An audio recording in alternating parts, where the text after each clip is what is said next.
Başladık mı?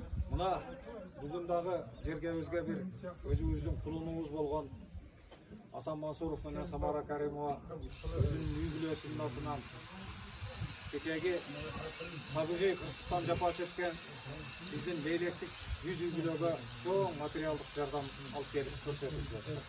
Мына чыныгы элдин уулу, элдин кызы деген ушундай учурда жеңилин жерден оорун колдон алган кырдаал түзүлгөн учурда элдин кызы, элдин уулу экендиги билинип калат.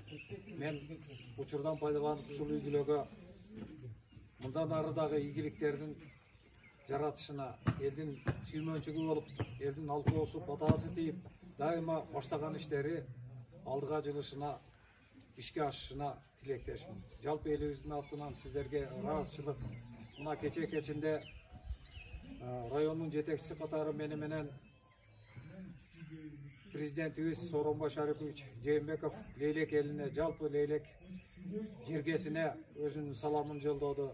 Ушундай оор кырдаалда ынтымакка, биримдикке, туруктуулукка үндөп, ал киши элибизде бирге болууга, мындай кырсыктарды жоюуда ынтымактуу болушубузга үндөп кетти. Мен ал кишиге дагы ыраазычылык билдирем, жалпы Leylek элинин атынан. Албетте Leylek эли мындан дагы оор кырдаалда, мындай дагы оор күндөрдү башынан кечирген эл. Биздин элибиз дайыма ынтымагы менен, биримдиги менен жеңип келген эл. Ошондуктан мен жалпыңыздардын атыңыздардан президентибизге жана Асан менен Самаранын үй бүлөсүнө дагы бир ирет ыраазычылык билдирем. Рахмат сиздерге.